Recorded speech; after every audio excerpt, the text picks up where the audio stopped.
취미로 사진을 찍고 있다, 근데 나 솔직히 작가 하고 싶어, 이러는 분들 많으시죠. 자, 그런 분들은 어떻게 하느냐면, 지난번에도 말씀드렸다시피 제가 요새 개인 작업을 좀 하고 있는데요.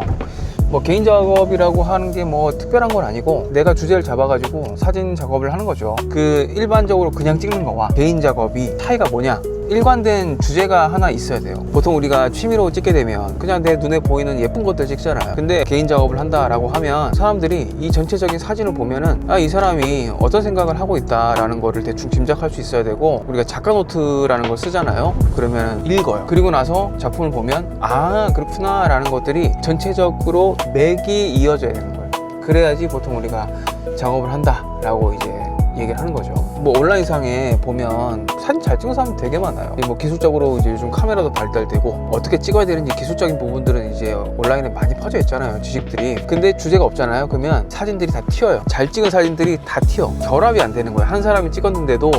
그게 이제 그 사람을 작가로 부를 수 있느냐 없느냐의 차이인 것 같아요. 뭐 사람들마다 다 다르겠지만 저는 생각하고 기획한 다음에 찍어요. 근데 이제 뭐 찍어놓고 그것들을 이제 수집해서 기획을 하는 경우들도 있겠죠. 뭐 이건 사람들마다의 차이점이라고 봅니다. 그래서 요즘에 제가 이제 작업하고 있는 건 공이라고 하는 주제를 가지고 작업을 하고 있어요. 공이 뭐 발로 차는 공 이런 게 아니고, 동양 철학 쪽에서, 특히나 불교 쪽에서 이런 공이라는 개념이 많이 나오는데, 그냥 단순히 비어있다의 개념이 아니에요. 우리가 그 정의 내리는 기준들 있잖아요. 이 기준들이 과연 절대적인가 라는 것들을, 이 부분에 대해서 좀 고민을 해봐야 된다는 거죠. 예를 들어서 저는 클까요 작을까요 이렇게 물어보면, 뭐 누군가는 큽니다, 누군가는 작습니다 이렇게 얘기하겠죠. 근데 제가 서장훈 씨보단 작아요. 아기들보다는 크단 말이에요. 그래서 제가 크냐 작느냐는 굉장히 상대적인 개념입니다. 그러면 저는 큰 것도 아니고 작은 것도 아니죠. 그래서 그런 개념으로는 저를 정의 내릴 수가 없어요. 저는 그게 공이라고 생각해요. A는 B다, 서양적인 관점에서 보면은 정의를 내리게 돼 있잖아요. 근데 그 정의가 되게 상대적이고 맞지 않을 수 있는 가능성이 많은 거죠, 우리 인생에서는. 그게 동양 철학적 관점이죠. 그래서 그런 어떤 관점들을 사진에다가 녹여서 작업을 해야겠다라고 지금 생각을 하고 있고, 오브제, 그러니까 이제 소재를 뭘로 잡고 있느냐? 그릇으로 잡고 있어요. 왜냐하면 그릇은 무엇이든지 담을 수 있잖아요. 거기다가 쓰레기를 담으면 쓰레기통이 되고요, 보석을 담으면 보석함이 돼요. 그게 그릇의 용도예요. 그래서 그릇은 어떻게 용도를 정해놓지 않고 무엇을 담느냐에 따라서 그 가치가 달라지는 것입니다. 그리고 이 그릇은 비어있을 때 그 가치를 할 수가 있는 거예요. 그렇다고 해서 이 그릇이 전혀 뭐 존재감이 없는 거냐? 그건 아니에요. 무언가를 담을 수 있고 무언가를 품을 수 있는 그 하나의 가치로운 디자인이라는 것들이 있다라는 거죠. 그래서 저는 그 그릇의 아름다움은 어디서 나오느냐? 바로 비어있고 무엇을 담을 수 있고 지정되어지지 않음에서 나온다. 이게 저의 지금 현재 사진의 화두입니다. 그리고 그걸 가지고 작업을 하고 있단 말이죠. 사진을 작업하는 사람들마다 스타일이 다 달라요.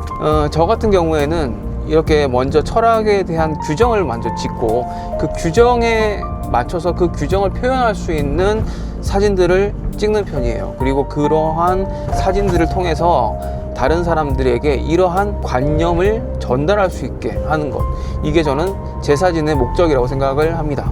너무 거창하게 얘기했나요? 네, 그래서 사람들마다 다 찍는 방식, 모으는 방식, 세팅하는 방식들이 다 달라요. 핵심은 계속 끌고 갈 수 있는 철학이 있느냐 없느냐, 이거에 따라서 작가가 되느냐 취미사진가가 되느냐로 나뉘는 것 같아요.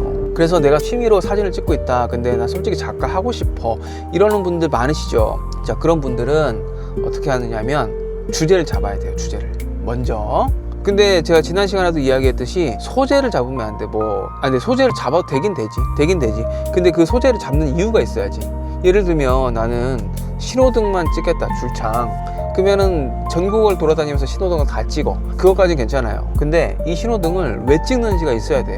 그래서 이 신호등을 왜 찍는지에 대한 이유가 정확하게 성립이 되고, 그거를 상대에게 전달할 수 있으면 내가 작가가 될 수 있다는 거예요. 근데 우리가 작가가 되지 못하는 이유가 뭔지 알아요? 평소 때 삶이 너무 빡빡해. 그래서 그걸 생각할 시간이 없는 거예요. 나는 내 인생에서 그런 생각의 기준이라든지 이런 것들이 없다라고 판단을 하기 때문에. 근데 이런 주제는 사실 어렵지 않은 게, 우리가 평소 때 반복적으로 드는 생각들이 있어요. 그럼 그런 생각들을 발전시켜 나가면 돼요. 그런 생각이 뭐가 있을까요? 어렵게 생각하지 마세요. 뭐 예를 들면 나는 왜 상대방의 말에 계속 상처를 받을까, 뭐 이런 생각을 만약에 누가 계속 한다고 해요. 인간은 왜 타인에게 상처를 받는가를 주제로 생각을 해보면 생각이 꼬리를 물고 막 생겨나겠죠. 공격성에 대한 뭐 상처라든지 열등감이라든지 어린 시절의 트라우마라든지 엄청난 요인들이 많이 나올 거예요. 근데 그거를 하기 위해서는 혼자서 고요하게 생각을 해봐야 돼요. 나에 대해서 생각을 해봐야 돼요. 나에 대해 생각을 해봐야 타인에 대한 문제들도 나오는 거예요. 왜냐하면 모든 인간들은 다 똑같아요. 다 다르게 느껴지지만 생각하는 근본 뿌리 있잖아요. 이 뿌리는 똑같을 수밖에 없어요. 같은 DNA를 가지고 태어났기 때문에 나를 잘 파악하면 상대를 잘 파악하게 되고, 나를 이해하게 되면 이 세상을 이해하게 되는 게 되는 것 같아요. 그런 어떤 세상의 이해도에 따라서 그 부분 중에 하나를 작품으로 삼을 수 있으면 그게 작품이 되는 거죠. 사실 이런 내용은 제가 이제 뭐 개인 작업 강의들도 한단 말이에요. 그러면 개인 작업 강의를 할 때 어떻게 주제를 잡는지에 대해서 말씀을 드릴 때 일부 좀 말씀을 드리는 부분 중에 하나입니다.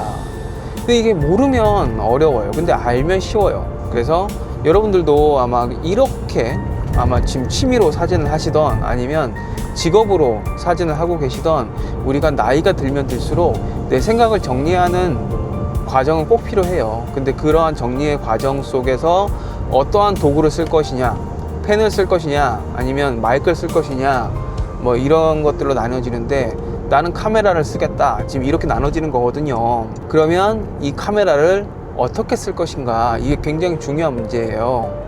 이런 부분들, 제가 방금 말씀드린 부분들을 좀 고민을 해 가면서 작업을 하면 조금 더 나를 이해하고 내 생각을 정리하고 점점 나이가 들수록 더 원숙해지고 깊어지는 나를 만들어 가는데 카메라와 사진이라는 도구가 굉장히 유용하게 작용할 거다 라는 말씀을 드리고 싶네요. 자, 그러면 저는 조금 이따 이제 또 촬영을 가야 해서 오늘 여기까지 하겠습니다.